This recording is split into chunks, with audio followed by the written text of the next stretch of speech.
Alhamdulillahirabbil alamin. Wassalatu wassalamu ala sayyidina Muhammadin wa ala alihi wa sahbihi ajma'in. Amma ba'd.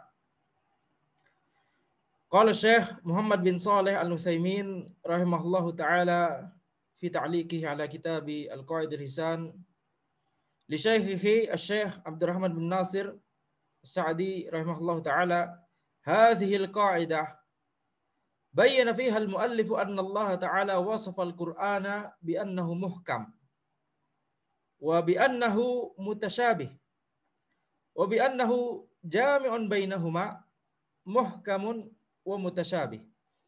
Kaidah ini penulis menjelaskan di dalamnya bahwa Allah Subhanahu wa taala mensifati Al-Qur'an bahwa Al-Qur'an itu muhkam.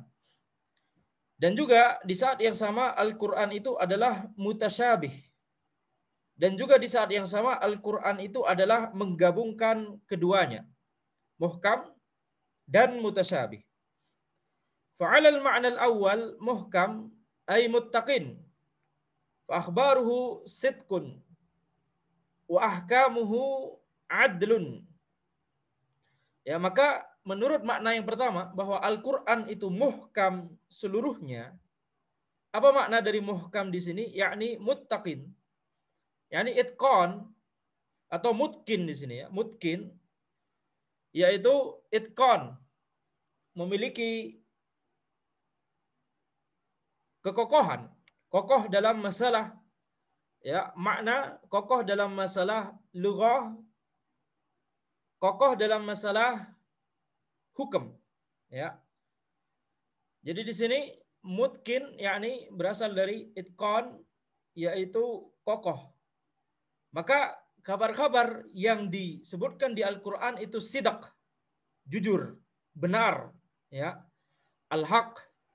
Tidak ada kabar yang dusta di Al-Qur'an, tidak ada kabar yang tidak akurat di Al-Qur'an. Wa ahkamuhu adlun. Dan hukum-hukum yang disebutkan di Al-Qur'an itu adil, tidak zalim, ya, tidak memberikan madarat. Li'annal khalala fil khabar yakunu bi mukhalafatis sidq wal khalala fil hukm yakunu bi mukhalafatil adl. Karena adanya kecacatan, ini lawan dari itqan. Itqan itu kokoh, bagus, ya, sempurna, dan makna-makna yang semisalnya. Lawan dari itqan, ya, maka ada khalal. Khalal di khabar itu dengan menyelisihi sidq. Ada kedustaan, ada ketidakakuratan. Ya, kabar-kabar di Al-Qur'an semuanya adalah al-haq, semuanya adalah kebenaran.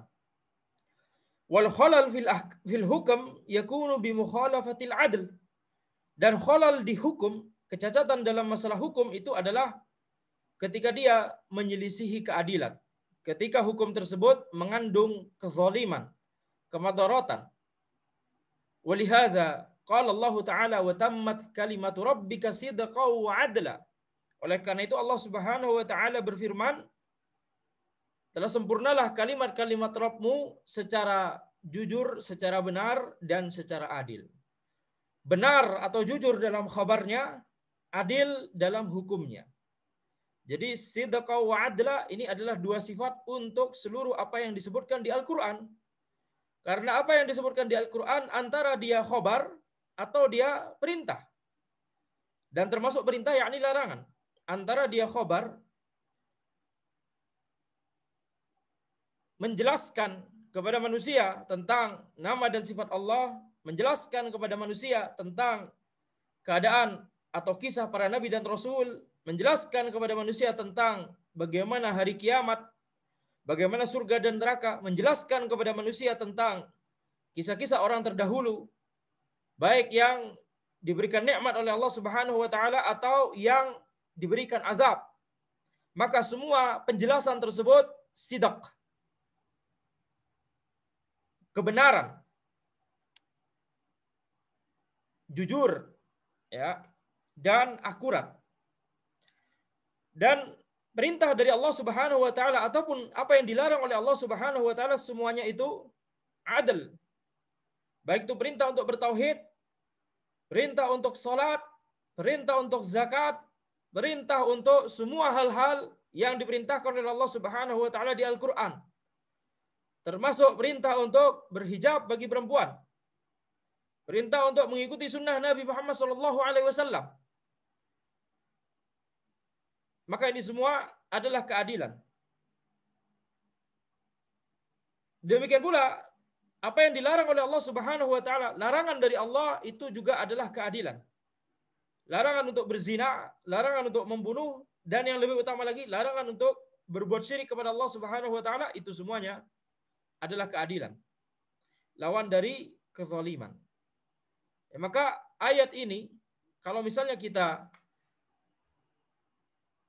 melihat orang-orang yang memiliki syubhat bahwa Al-Qur'an di antara hukum yang disebutkan di situ, di antara syariat Allah Subhanahu wa taala yang disebutkan di Al-Qur'an itu ada yang misalnya zalim atau tidak sesuai dengan perkembangan zaman atau ya tidak sesuai dengan yang terbaik untuk masa ini dan seterusnya, maka dia telah menentang firman Allah Subhanahu wa taala ini.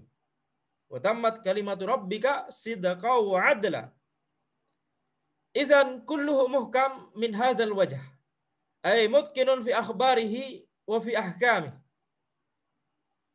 Maka semua dari Al-Qur'an itu muhkam dari sisi ini, yakni mutqin, yakni idqan, ya, dalam masalah khabar-khabar yang disebutkan di Al-Qur'an dan dalam masalah hukum-hukum yang disebutkan di Al-Qur'an. Fa fi akhbarihi naqul kulluha sidqun laisa fiha kadhib wa fi ahkamiha wa fi ahkamihi kulluha adlun laisa fiha jawr wala zulm biwajhin minal wujuh. Maka dalam kabar yang disebutkan di Al-Qur'an kita katakan semuanya itu adalah kebenaran, kejujuran, tidak ada di dalamnya kedustaan, kesalahan. Dan dalam hukum-hukum yang disebutkan di Al-Qur'an semuanya itu adalah keadilan, tidak ada di dalamnya kezaliman. Ya, tidak ada di dalamnya kezaliman dari sisi manapun, biwajhin minal wujuh, tidak ada kezaliman sama sekali di dalamnya. Wa nazidu aidan binisbati li syari'atil Islamil Muhammadiyah anna ahkamaha kullaha yusrun laisa fiha masyaqqah. Ya, dan kita tambahkan juga di dalam kalau kita membahas tentang syariat Islam yang diturunkan kepada Nabi Muhammad SAW, bahwa hukum-hukumnya itu semuanya adalah kemudahan. Tidak ada di dalamnya masyaqqah. Ya, maka semua firman Allah Subhanahu wa taala, baik itu Al-Qur'an ataupun kitab-kitab sebelumnya, selama itu belum dipalsukan, selama itu belum diubah, maka semuanya adalah memiliki dua sifat ini, sidqu wa adl, yaitu jujur, benar, dan adil. Dan ditambah lagi apa yang diturunkan oleh Allah Subhanahu wa taala untuk syariat Islam Muhammadiyah, syariat Islam yang diturunkan kepada Nabi Muhammad SAW, maka tidak hanya sidq, tidak hanya benar dan jujur, tidak hanya adil, tetapi juga yusr, mudah. Laisa fiha masyaqqah, tidak ada masyaqqah di dalamnya. Kama qala Allah Ta'ala fi wasfin Nabi sallallahu alaihi wasallam wa yad'u anhum israhum wal aghlal allati kanat alaihim. Ya, yaitu tidak ada lagi beban untuk mereka. Tidak ada lagi beban yang awalnya ada pada mereka. Jadi ketika misalnya ada hukum yang memiliki masyaqqah, memiliki hal yang memberatkan di situ, maka syariat Islam pasti akan memberikan rukhsah. Al-masyaqqah tajlibut taisir. Masyaqqah itu akan mendatangkan kemudahan. Ya, maka di sini kita perhatikan di sini bahwa di antara sifat syariat Nabi Muhammad SAW itu adalah yusr. Oleh karena itu ketika misalnya orang berpuasa kemudian sakit, maka tidak wajib berpuasa. Musafir walaupun sehat tidak wajib berpuasa. Orang yang sudah sepuh tidak bisa lagi berpuasa, maka tidak wajib berpuasa, ya, tapi wajib fidyah dan seterusnya. Maka ini semua adalah kemudahan dari syariat. Dan kita mengetahui bahwa di syariat sebelumnya, ketika misalnya ya masalah kisos misalnya, ketika ada orang membunuh orang lain, di syariatnya Nabi Musa alaihissalam itu wajib pembunuhnya dibunuh oleh ulil amri. Wajib dibunuh. Wajib dikisos. Di syariatnya Nabi Isa alaihissalam wajib dimaafkan.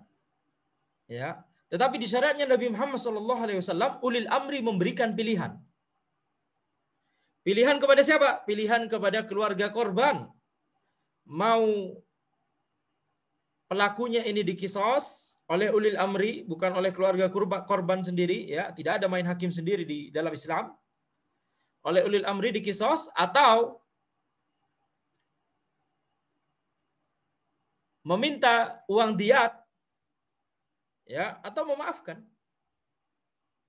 Maka ada pilihan seperti ini.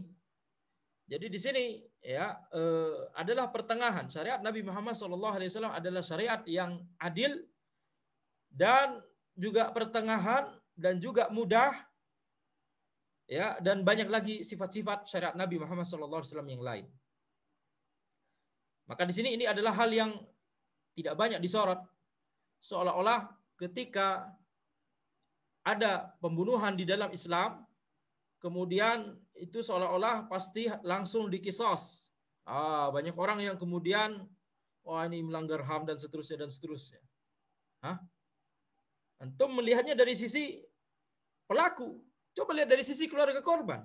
Bagaimana mereka harus bersedih ketika ya orang yang mereka cintai dibunuh begitu saja oleh orang lain. Syariat Islam adalah syariat yang adil. Ya, antum bicara HAM ketika masalah kisos, tapi gimana HAM untuk korban? Bagaimana?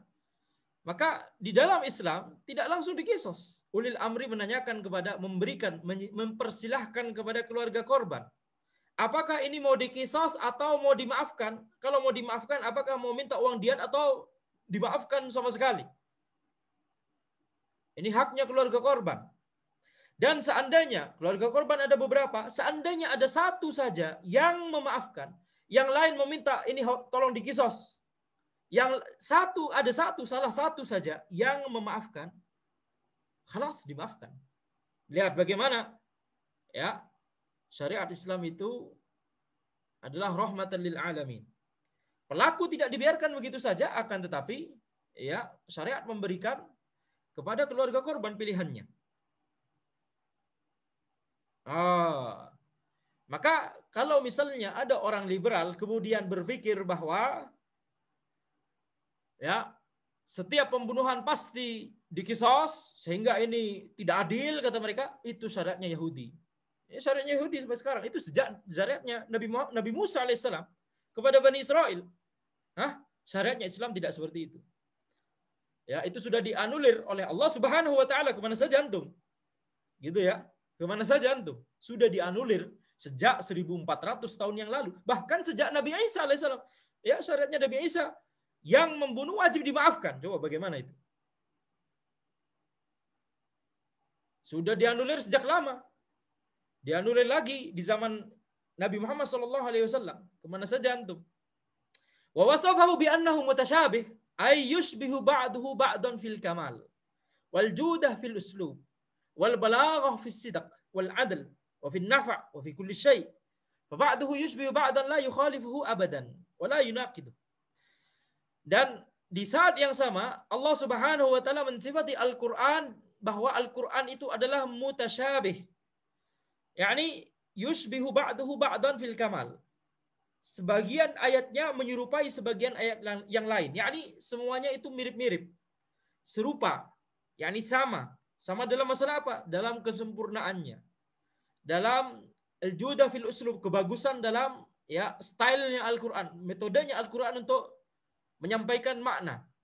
Wal balaghah, ya, dan juga kefasihan Al-Qur'an fi sidq wal adl wa fi nafa', dalam kebenarannya, kejujurannya, keadilannya, kemanfaatannya, dan segala seluruh apa yang menjadi sifat Al-Qur'an, seluruh ya karakteristik yang menjadi sifat Al-Qur'an itu semuanya Al-Qur'an itu memiliki ya karakteristik yang tertinggi. Fa ba'duhu yushbihu ba'dan, maka ayat-ayatnya itu mirip satu sama lain, yakni mirip dalam kesempurnaannya. Tidak ada ayat yang bagus tapi kemudian ada ayat yang jelek, tidak ada. Semuanya sama-sama bagus. Naam, ada ayat yang lebih utama daripada yang lain, tapi sama-sama bagus semuanya. Ya. Mengatakan ada ayat yang lebih utama daripada ayat yang lain, tentunya tidak mengatakan ayat yang lain itu jelek dari sisi kesempurnaannya, jelek dari sisi uslubnya, jelek dari sisi kefasihannya, tidak. Tapi semuanya sama-sama bagus, tetapi ya kemudian ada derajat-derajat mana yang lebih utama, mana yang tidak. Ayat yang membicarakan tentang Allah Subhanahu wa taala, ayat kursi misalnya, surat Al-Ikhlas misalnya, tentunya lebih utama daripada ayat atau surat yang membicarakan tentang Abu Lahab, tentang Fir'aun, ya. Tentunya demikian. Maka tetapi semuanya memiliki uslub yang sempurna, kefasihan yang sempurna, kesempurnaan, ya, al-kamal dan seterusnya. Fajama'a bainal amrayn, al-ihkam wat tasyabuh. Maka Al-Qur'an itu menggabungkan dua sifat. Yang pertama ihkam, yakni muhkam tadi, kemudian tasyabuh, yakni mutasyabih. Fama'na al-ihkam huna huwa alladhi anzala 'alaika al-kitaba minhu ayatun muhkamat. Ya, taib. Jadi di saat yang sama Al-Qur'an disifati dengan sifat ihkam atau muhkam. Tadi kita sebutkan ya bahwa khabarnya itu benar, jujur, dan hukumnya itu adil, maka itu makna dari muhkam. Kemudian di saat yang sama seluruh dari Al-Qur'an itu adalah mutasyabih. Apa yang dimaksud mutasyabih? yakni tasyabuh. Sama atau mirip, serupa. Serupa dalam kesempurnaannya, sama dalam kesempurnaannya, sama dalam kedalaman maknanya, sama dalam bobot maknanya dan seterusnya. Sama dalam balaghahnya, kefasihannya dan seterusnya. Ini sifat dari seluruh ayat di Al-Qur'an. Semuanya muhkam, di saat yang sama semuanya mutasyabih, yakni tasyabuh, serupa atau sama. Tetapi di saat yang sama juga Allah Subhanahu wa taala mensifati Al-Qur'an sebagiannya muhkam, sebagiannya mutasyabih. Apa yang dimaksud dengan muhkam dan mutasyabih di sini maknanya sudah berbeda dengan makna yang sebelumnya. Ya, jadi perhatikan di sini ada 3 sudut pandang. Yang pertama menyebutkan bahwa Al-Qur'an itu semuanya muhkam. Baik. Yang kedua menyebutkan bahwa semuanya itu mutasyabih. Yang ketiga menyebutkan bahwa sebagian ayat Al-Qur'an itu muhkam, sebagian ayat Al-Qur'an itu mutasyabih. Muhkam yang di sudut pandang ketiga ini maknanya berbeda dengan muhkam yang di sudut pandang pertama. Mutasyabih yang di sudut pandang ketiga ini maknanya berbeda dengan mutasyabih yang ada di sudut pandang kedua. Ya, maknanya berbeda. Perhatikan.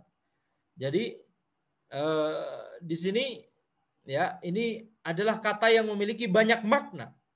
Apa itu istilahnya kalau di bahasa Indonesia? Kalau sinonim, lafadznya beda, maknanya sama. Itu sinonim. Ya, kalau lafadznya beda, maknanya berlawanan, antonim. Tapi kalau satu kata, lafadznya satu, tapi maknanya banyak, beberapa, itu apa? Istilahnya itu nanti setelah kajian ya, mungkin diberitahu kepada Anda. Maka di sini, kata muhkam di sudut pandang ketiga, maknanya apa? Dialah Allah Subhanahu wa taala yang menurunkan kepadamu wahai Muhammad Alkitab, yakni Al-Qur'an, minhu ayatum muhkamat, di antaranya ada ayat-ayat yang muhkamat.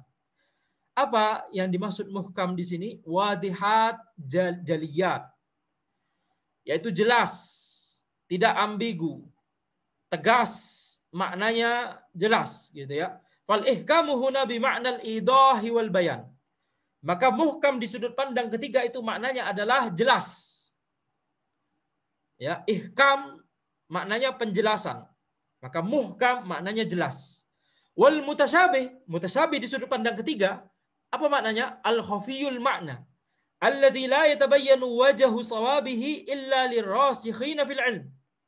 Ya. Makna mutasyabih adalah maknanya tersembunyi. Tidak bisa diketahui maknanya atau maknanya itu masih samar kecuali bagi orang-orang yang kokoh ilmunya, ahli ilmu, orang yang berilmu. Ya, jadi di antara ayat Al-Qur'an ada ayat Al-Qur'an yang dibaca bahkan oleh orang awam sekalipun, ya. Walaupun dibaca oleh orang awam sekalipun, orang awam langsung bisa paham. Bahkan walaupun tidak tahu bahasa Arab, baca terjemahannya, insya Allah paham maknanya. Apa contohnya? Ya, banyak sekali. Di Al-Fatihah, iyyaka na'budu wa iyyaka nasta'in, itu muhkam, ya. Hampir semua yang ada di Al-Fatihah, ya, ketika dibaca langsung, insya Allah langsung bisa dipahami maknanya, kecuali beberapa tempat mungkin perlu dijelaskan sedikit. Ya, seperti misalnya apa makna dari ghairil maghdubi alaihim waladdallin? Siapakah orang yang dimurkai? Siapakah orang yang sesat? Nah, mungkin butuh penjelasan tambahan sedikit.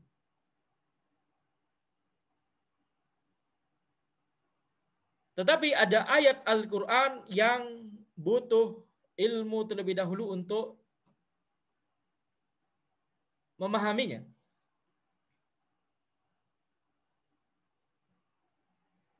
Ya.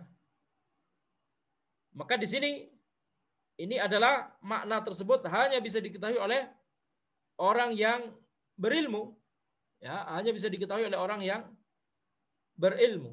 Kita lihat, nanti ada contohnya insyaallah. Walihadza qala fa ammal ladzina fi qulubihim zayghun fayattabi'una ma tashabaha min. Ya, adapun orang-orang yang di hatinya itu ada penyimpangan, maka mereka akan mengikuti ayat-ayat yang mutasyabih. Yani ammar rasikhun fil ilmi fayaqulun amanna bihi wa ya'lamuna minhu ma yakhfa 'ala ghairihim. Adapun orang-orang yang kokoh ilmunya, maka mereka berkata, kami beriman kepadanya. Dan mereka mengetahui apa makna yang tersembunyi, ya, di ayat tersebut. Mereka mengetahuinya sedangkan orang lain tidak mengetahuinya. Ini keutamaan orang berilmu. Mereka berkata, kullu min 'indi rabbina. Semuanya berasal dari Rabb kami. Ayat yang muhkam, ayat yang jelas, ataupun ayat yang mutasyabih yang tidak jelas maknanya.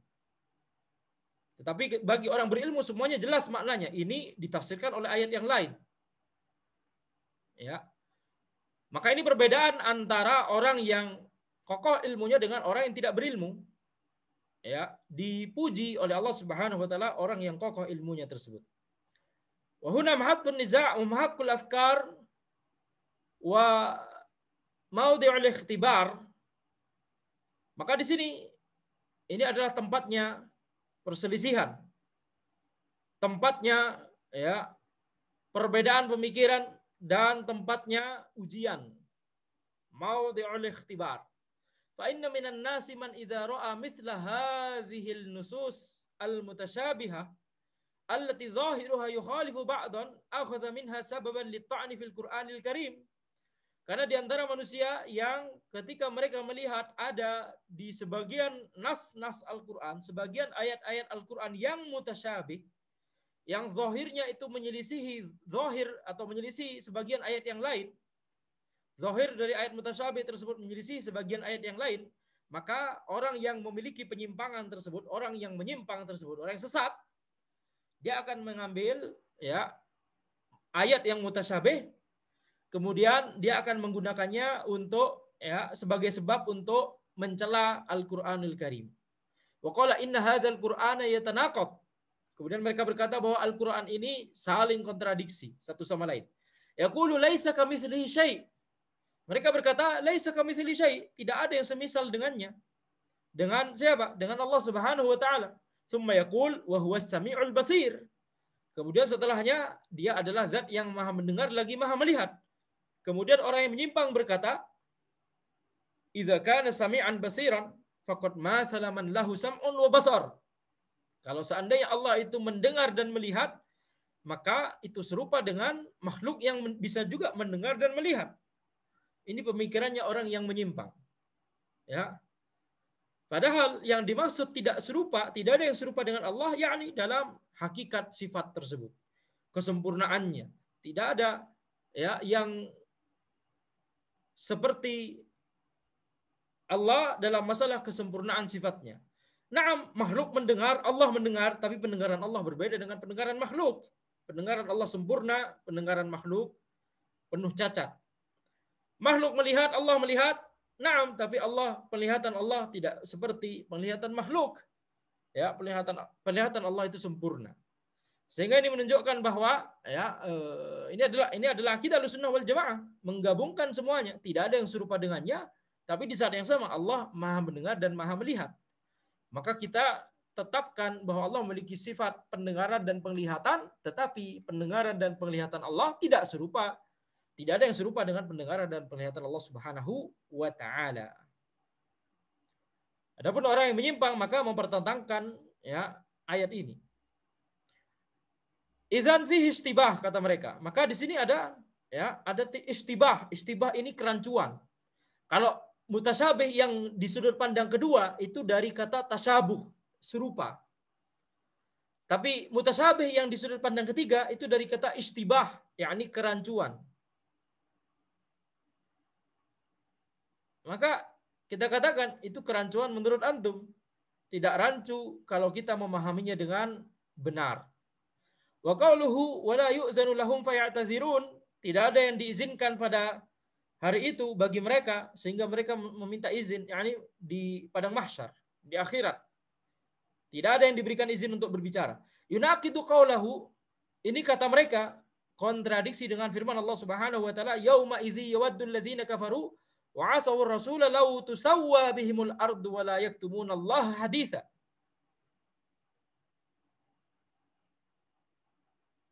Ya, maka di ayat yang kedua ini mereka disebutkan oleh Allah Subhanahu wa taala wala yaktumun Allah haditha.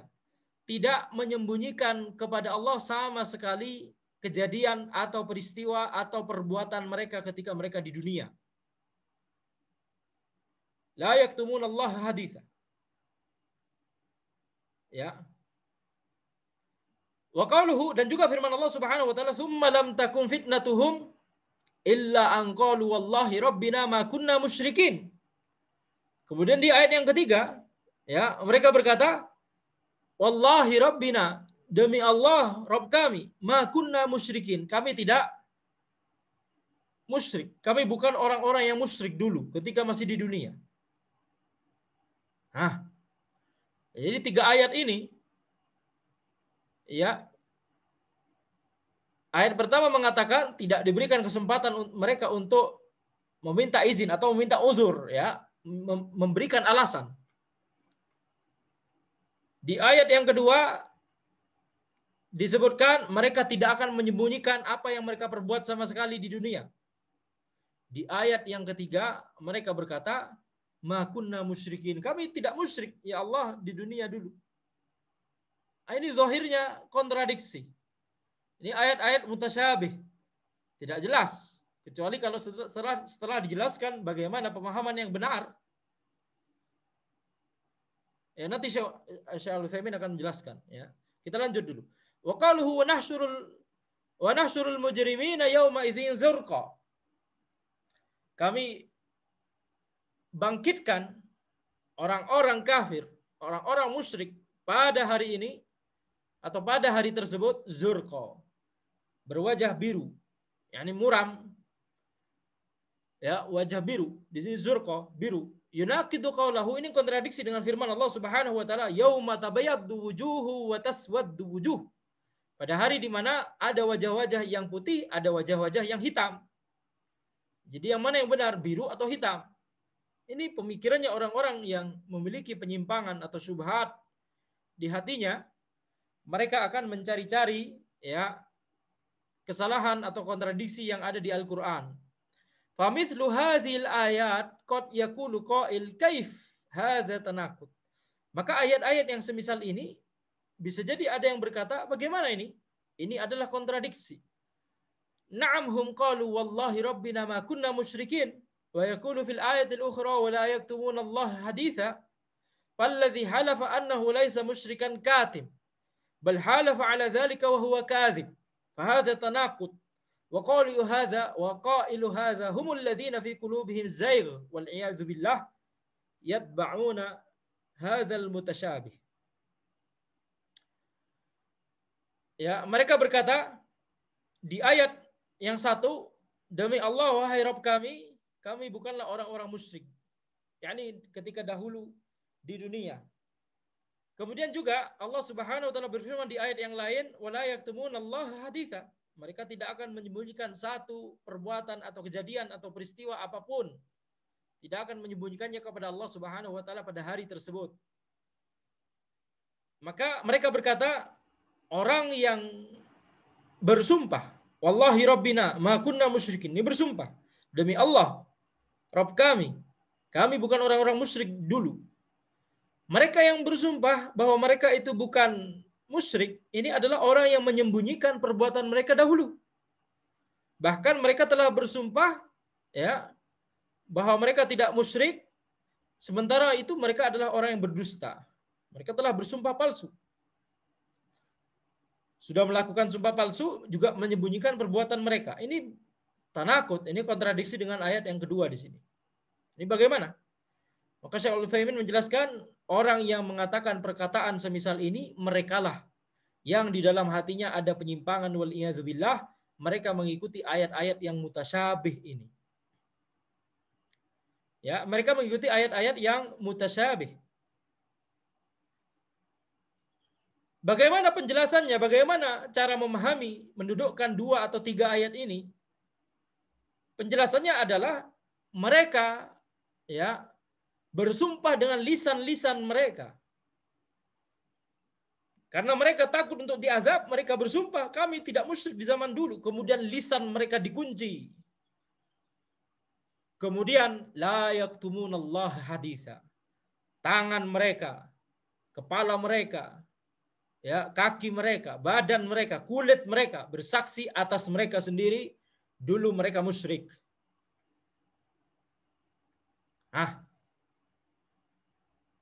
Jadi 2 ayat ini sama-sama benar. Tetapi kita butuh melihat dalil lain, apa yang terjadi di padang mahsyar. Apa yang terjadi saat itu. Maka orang-orang yang mengatakan Al-Quran itu ada kontradiksi, itu sama saja mengatakan bahwa Anda tidak punya ilmu tentang tafsir ayat ini. Dan inilah kejahilan Anda. Maka di sini tidak boleh bagi kita untuk kemudian ya berkata bahwa Al-Quran itu ada kontradiksi atau semacamnya. Al-wajhus tsalits al-muhkam ta'rifu al-wadihul bayyin wal mutasyabih al-khafiyyul ladzi la yatabayyanu illa lirrasikhina fil ilm. Sudut pandang yang ketiga, muhkam yakni jelas, mutasyabih yakni tersembunyi. Maknanya tidak jelas, ya, maknanya tidak jelas kecuali bagi orang-orang yang kokoh ilmunya. Fa in qulta mal hikmah fi anna Allah azza wa jal yaj'alu hadza limadza lam yakunil Qur'anu kulluhu muhkaman zahiral ma'na bayyinan. Ya, jika ada yang berkata, apa hikmah di balik ini? Apa hikmah di balik bahwa Allah Subhanahu wa taala menjadikan ada ayat muhkam, ada ayat mutasyabih? Mengapa ya Allah tidak menjadikan Al-Qur'an semuanya itu muhkam? Maknanya jelas, maknanya itu ya tidak tersembunyi. Maka kita katakan al-hikmatu fi dzalik al-imtihan wal ikhtibar. Hikmahnya adalah ujian. Li'anna az-za'ighina yattakhiduna min dzalika mud'inan fil Qur'ani liyubarriru li anfusihim al-kufra bihi wal iyadzu billah. Karena orang-orang yang memiliki penyimpangan di hatinya, mereka mengambil ayat-ayat yang mutasyabih tersebut sebagai ya alat untuk mencela Al-Qur'an, untuk menjustifikasi untuk diri mereka sendiri, ya, menjustifikasi diri mereka sendiri kekufuran mereka. Wal iyadzu billah. Wa ammar rasikhuna fil ilm, adapun orang yang kokoh ilmunya, fayattakhiduna min hadza bayanan lil hikmah. Maka mereka menjadikan, ya, mengambil ayat mutasyabih tersebut itu sebagai penjelasan atas adanya hikmah. Hikmah siapa? Hikmah Allah Subhanahu wa taala. Hikmatullahi jalla wa ala fi ja'lil Qur'ani ala hadzainil wajhain muhkaman wa mutasyabihan. Hikmah Allah yang telah menjadikan Al-Qur'an ada dua sisi ini. Sebagian ayatnya muhkam, sebagian ayatnya mutasyabih. Hatta yahya man hayya an bayyinah. Sehingga hiduplah orang yang hidup di atas dalil dan ilmu dan penjelasan. Wa yahliku man halaka an bayyinah, dan celakalah orang yang celaka di atas ilmu dan penjelasan. Setelah dapat ilmu justru celaka. Wa hadza kama narahu fi kalimatillahi syar'iyyah yakunu aidan fi kalimatillahi al-kauniyah. Dan ini sebagaimana kita lihat di kalimat-kalimat Allah syar'iyyah, kalimat-kalimat Allah yang syar'iyyah, yakni Al-Qur'an. Al-Qur'an ada yang muhkam, ada yang mutasyabih, itu sebagai ujian. Demikian pula di kalimatillahil kauniyah, di kalimat-kalimat Allah secara kauniyah, ketetapan Allah secara kauniyah, kita juga melihat adanya ujian, ikhtibar wal imtihan. Pemasalan, qad ya'ti rajulun ila sahibi qabr. Seseorang bisa saja mendatangi, ya, penghuni kubur yang sudah dikuburkan di kuburannya tersebut. Fayaqul ya wali Allah, ya sayyidi, ya malja'i. Wahai wali Allah, wahai sayyidi, wahai malja'i, tempat perlindunganku, tempatku berlindung.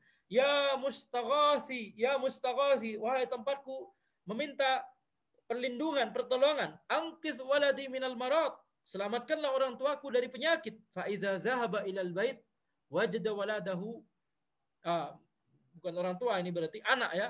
Selamatkanlah atau sembuhkanlah anakku dari penyakit. Fa idza dhahaba ilal bait, kemudian ketika dia kembali ke rumahnya, wajada waladahu qad bari, dia mendapati anaknya telah sembuh. Dia berdoa kepada penghuni kubur, meminta kesembuhan anaknya, kemudian ternyata anaknya beneran sembuh. Ini bagaimana? Fayaqa'u fi ishtibahin annalladzi ajaba da'watahu hadzal wali sahibul qabr. Maka dia muncul kerancuan di dalam pikirannya bahwa yang menjawab doanya, yang menyembuhkan anaknya tersebut itu adalah wali Allah, penghuni kubur tersebut. Lakin indama yardu mithla hadhil hal ila rasikhina fil ilm. Akan tapi ketika kejadian ini terjadi pada orang yang kokoh ilmunya, yaqulun la yumkin ayyakuna hadza min sahibil qabr. Ini enggak mungkin yang menyembuhkan, yang menjawab doa itu adalah penghuni kubur. Dan orang yang kokoh ilmunya enggak mungkin juga untuk berdoa kepada penghuni kubur, meminta kesembuhan kepada penghuni kubur, tidak. Yani hadza muhalun aslan. Itu tidak mungkin dilakukan oleh orang yang memang ilmunya kokoh. Lianna sahibal qabr laisa ilahan dunallah subhanahu wa ta'ala. Karena penghuni kubur itu bukan ilah, bukan Tuhan. Dia bukan Allah Subhanahu wa taala. Qala ta'ala walladzina yad'una min dunillahi la yakhluquna syai'aw wa hum yukhlaqun. Orang-orang atau hal-hal apa saja selain Allah yang mereka itu menyeru kepadanya, berhala-berhala mereka, penghuni-penghuni kubur, wali-wali Allah yang mereka berdoa kepadanya, mereka tidak menciptakan sesuatu, akan tapi mereka itu diciptakan, mereka itu makhluk. Wala yastati'una lahum nasra wala anfusahum yansurun. Mereka itu tidak bisa memberikan pertolongan, bahkan mereka tidak bisa memberikan pertolongan kepada diri mereka sendiri. Waman adallu mimman yad'u min dunillahi man la yastajibu lahu ila yaumil qiyamati wa hum an du'aihim ghafilun. Siapakah yang lebih tersesat daripada orang-orang yang menyeru kepada selain Allah Subhanahu wa taala? Orang-orang yang diseru tersebut tidak bisa menjawab doa mereka hingga hari kiamat. Wahum an du'ahim ghafilun. Sementara mereka itu orang-orang yang mereka arahkan doanya itu, mereka tidak tahu bahwa ada orang berdoa kepadanya. Wahum an du'ahim ghafilun, mereka tidak sadar bahwa ada orang berdoa kepadanya. Gimana mau menjawab? Fayaqulu rasikhuna fil ilm nahnu na'lamu ilmal yaqin anna hadzal buru' laisa min athari du'ai haula walakinnahu fitnatun min Allah azza wa jalla hasala 'inda du'ai haula la bi du'aihim.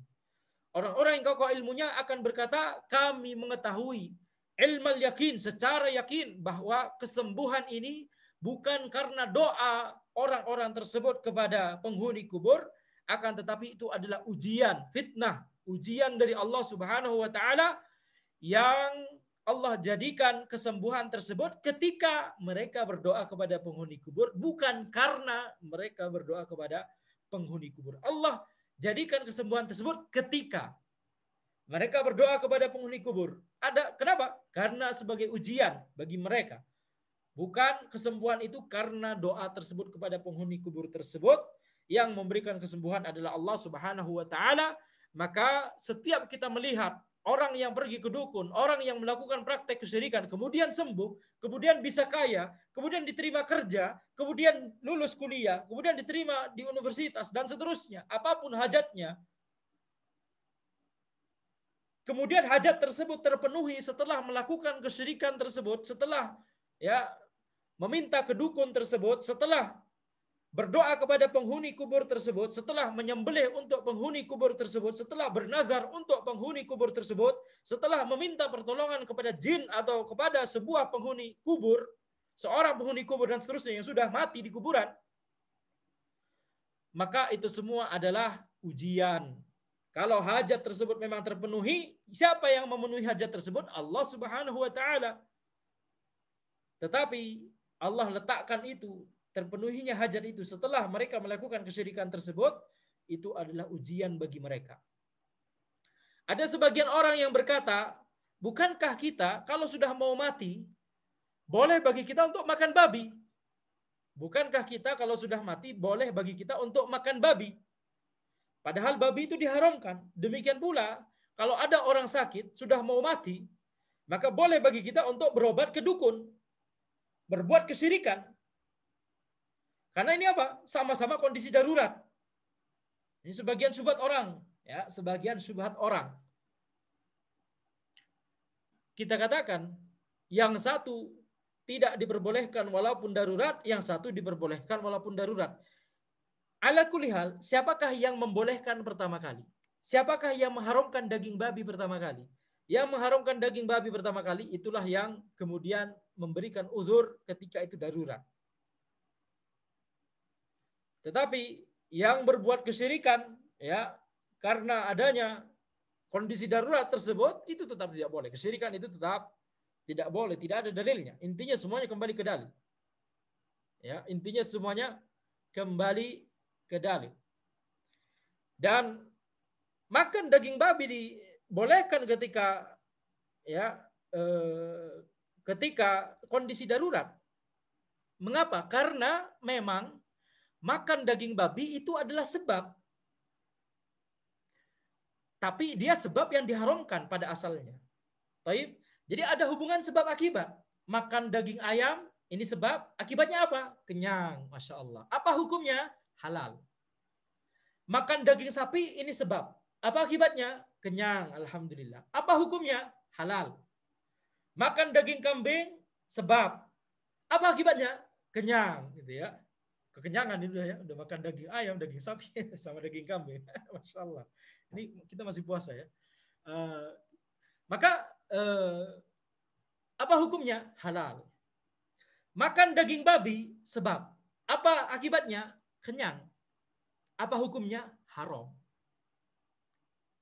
Tapi ala kulli hal, walaupun ini haram, ini memang ada hubungan sebab akibat. Orang yang makan daging babi, kenyang. Kalau nggak kenyang, nggak akan ada orang makan daging babi memang. Kenapa kok bisa kenyang? Ya, itulah sebab yang telah Allah tetapkan. Makan daging babi, kenyang. Tetapi dalam kondisi biasanya itu halal, itu haram ya. Dalam kondisi darurat dihalalkan dalam rangka untuk memiliki atau mendapatkan maslahat yang lebih tinggi. Yaitu apa? Terselamatkannya nyawa seseorang. Dan dibolehkannya hanya dengan kadar yang secukupnya. Ad-darurah tuqaddar biqadariha. Kondisi darurat itu ditakar sesuai kadarnya. Tidak boleh ketika kondisi darurat kelaparan hanya ada daging babi, kemudian kita makan daging babi tersebut sampai kenyang gitu ya, sampai gelegean. Tidak boleh. Cukup makan secukupnya sehingga kita nyawa kita bisa terselamatkan. Demikian pula haus, ada bir misalnya, Allahu a'lam apakah bir itu bisa menghilangkan dahaga atau tidak? Apakah minum air ini sebab? Akibatnya apa? Hilang dahaga. Minum jus sebab apa akibatnya? Hilang dahaga. Alhamdulillah, hukumnya halal. Tapi minum bir sebab apa akibatnya? Hilang dahaga. Ini wallahu alam, mana tidak tahu ya, tapi mungkin menghilangkan dahaga. Karena para ulama menjelaskan, ketika misalnya kondisi darurat, haus sekali, yang ada hanya bir, naam, silahkan diminum, halal dalam kondisi darurat tersebut, tetapi hanya sesuai dengan kadarnya. Tidak boleh sampai, ya, Masya Allah, ini enak sekali. Tidak boleh. Cukup sampai nyawanya terselamatkan. Mengapa dibolehkan dalam kondisi darurat? Karena memang ada hubungan sebab akibat. Sedangkan kesyirikan, berdoa kepada penghuni kubur, apakah kemudian hajatnya terpenuhi? Tidak ada sebab akibat tersebut. Berdoa kepada berhala, apakah kemudian sakitnya sembuh? Tidak ada sebab akibat tersebut. Berdoa kepada, ya, meminta kepada dukun untuk penyakitnya sembuh, untuk hajatnya terpenuhi, untuk, ya, diterima kerja dan seterusnya. Atau kondisi darurat, ini sudah mau meninggal, sakit parah, kemudian ke dukun untuk melakukan kesyirikan supaya ini sembuh. Ini nggak ada sebab akibatnya. Tidak ada sebab akibatnya. Yang ada sebab akibatnya adalah antum berdoa kepada Allah Subhanahu wa taala. Bukan berdoa kepada penghuni kubur, bukan meminta kepada dukun, itu tidak ada sebab akibatnya. Kita lihat di sini Allah Subhanahu wa taala berfirman, "Wa man adallu mimman yad'u min dunillahi man la yastajibu lahu ila yaumil qiyamati wa hum an du'aihim ghafilun." Mereka sendiri tidak tahu bahwa ada yang berdoa meminta kepada mereka, bagaimana mereka mau menjawab doa mereka. Wala yastati'una lahum nasra wala anfusahum yansurun. Mereka tidak bisa memberikan pertolongan, tidak bisa. Sebab akibat diputus oleh Allah Subhanahu wa taala. Mereka tidak bisa memberikan pertolongan dan mereka bahkan tidak bisa memberikan pertolongan kepada mereka sendiri. Maka ketika kemudian misalnya itu beneran sembuh, itu beneran hajat terpenuhi, itu Allah Subhanahu wa taala yang menyembuhkannya, tetapi itu adalah ujian. Hadza wallahu alam. Subhanakallahumma wa bihamdika asyhadu an la ilaha illa anta astaghfiruka wa atubu ilaik.